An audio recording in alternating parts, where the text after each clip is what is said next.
नमस्कार, मैं हूं नीतू गुप्ता और स्वागत है आप सभी का खबर हरियाणा में। तो चलिए बुलेटिन की शुरुआत करते हैं यमुनानगर की खबर से।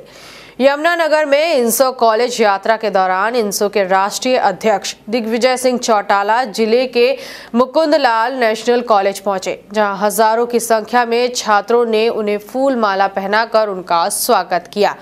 राष्ट्रीय अध्यक्ष दिग्विजय चौटाला ने छात्रों को संबोधित करते हुए कहा कि न केवल उन्होंने जल्द छात्र संघ के चुनाव होने की बात कही, बल्कि इस मौके पर भाजपा पर जमकर भड़ास निकालते हुए मोदी को हिटलर तक कह डाला।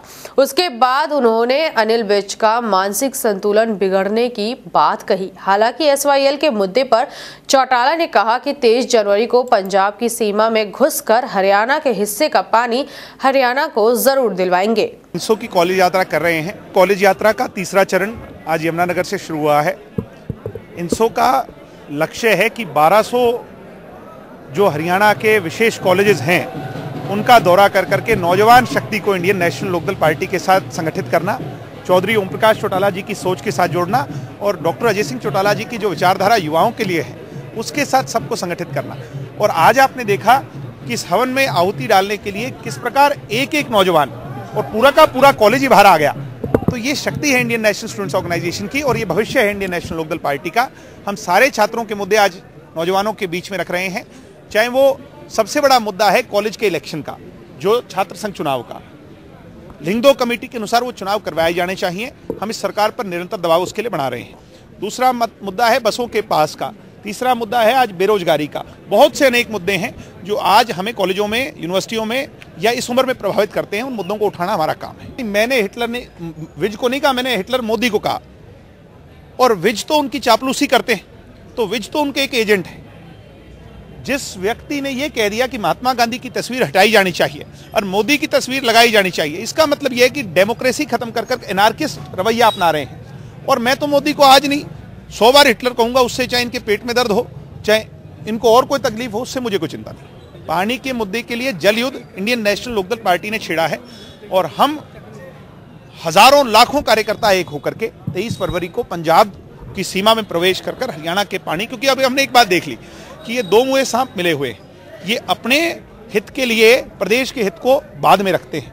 इसलिए हम हरियाणा के हित को पहले रख करके इस पानी को लेके आने का प्रयास करेंगे। निश्चित तौर पर पानी आएगा, हरियाणा का अधिकार हरियाणा को मिलेगा। रणनीति यही है कि जैसे मैं आज कॉलेजों में आया, इसी प्रकार दुष्यंत जी नौजवानों में जा रहे हैं और अभय सिंह चौटाला जी, अशोक अरोड़ा जी, पार्टी की जो और सीनियर अन्य लीडरशिप है वो गाँव-गाँव जाकर के सब लोगों को जागरूक कर रही है और जागरूकता से ही एक आंदोलन छिड़ता है।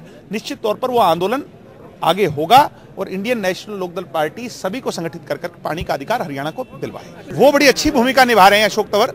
वो कभी सिर फुटवाते हैं, कभी लठ चलाते हैं, कभी कांग्रेसी आपस में भिड़ते हैं, कभी हुड्डा वाले उनको पीटते हैं, वो हुड्डा वालों को पीटते हैं। ये बड़ी अच्छी विपक्ष की भूमिका है। शायद ये गुंडागर्दी में विपक्ष ऐसा होता होगा, विलन का रोल जैसे फिल्मों में होता है, वो आज अशोक तंवर और भूपेंद्र हुड्डा बड़ा अच्छा निभा रहे हैं। मैं उनको बधाई देना चाहता हूँ।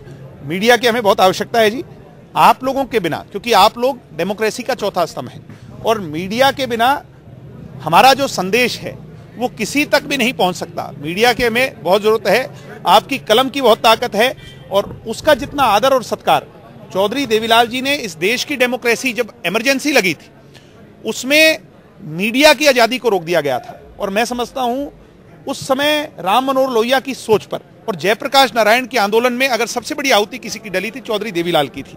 और उसी चौधरी देवीलाल की आहुति के अनुसार या उस यज्ञ से मैं ये समझता हूं कि आपकी मीडिया मजबूत हुई, हमारी मीडिया मजबूत हुई। तो आपके बिना ये देश नहीं चल सकता और ना ये देश पॉलिटिशियंस के बिना चल सकता। तो हम सबको साझी जिम्मेवारी और एक साथ हाथ में हाथ मिलाकर के काम करना होगा। मेरी सोच ये है। ऐसा बयान देना उचित है? मैं नहीं समझता कि उनने किस हिसाब से क्या बयान और क्या प्रश्न पे दिया होगा, क्योंकि कई बार ऐसा होता है जी कि कोई स्टेटमेंट होती है, उसको किस तरह से पेश किया जाए, मैं उस पर कोई टिप्पणी नहीं कर रहा। अनिल विज तो मानसिक संतुलन खो बैठे। मुझे लगता है उनको सीएम की कुर्सी से इतना ज्यादा वो था, लालच था और इतना ज्यादा उन्हें सीएम की कुर्सी से प्यार था, वो तो उन्हें मिली नहीं। तो अब वो जैसे जो है ना, अपने सारी फ्रस्ट्रेशन जो है वो अब या तो मेरे पे निकालते हैं या आप लोगों पे निकालते हैं। तो मैं समझता हूं उनको एक इलाज की, उपचार की जरूरत है। स्वास्थ्य मंत्री का स्वास्थ्य बिगड़ चुका है, ये बड़ी हैरानी की बात है।